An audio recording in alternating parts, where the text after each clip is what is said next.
Viral pelantikan Ketua RT RW di Pantai Indah Kapuk, mewah bak pelantikan gubernur. Ramai video beredar memperlihatkan pelantikan Ketua RT RW di Pantai Indah Kapuk, Pluit, Jakarta Utara terlihat sangat mewah. Hal ini menjadi viral di media sosial. Dilansir akun TikTok @viris19kuju, Minggu tanggal 2 Juli tahun 2023. Dalam video yang diunggah akun tersebut, memperlihatkan karangan bunga ucapan selamatan yang begitu banyak dalam pelantikan Ketua RT RW.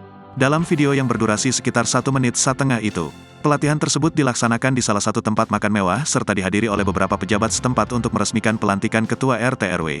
Beberapa tamu undangan sebelum masuk ke tempat pelantikan Ketua RT, mereka harus mengisi tamu undangan terlebih dahulu seperti halnya dalam sebuah pernikahan ada yang menjaga di bagian tamu undangan. Setelah mereka berkumpul, sebelum meresmikan pelantikan Ketua RT, mereka terlebih dahulu berdiri dan menyanyikan lagu Indonesia Raya. Setelah resmi dibuka dan serah terima jabatan yang dilakukan oleh lurah serta pihak pejabat yang ada di lingkungan wilayah Jakarta Utara. Kemudian setelah terpilih menjadi Ketua RT, ia langsung mendatangi satu persatu tamu undangan yang hadir di acara pelantikan tersebut dan diserta tempat tangan dari warga Pantai Indah Kapuk, Jakarta Utara.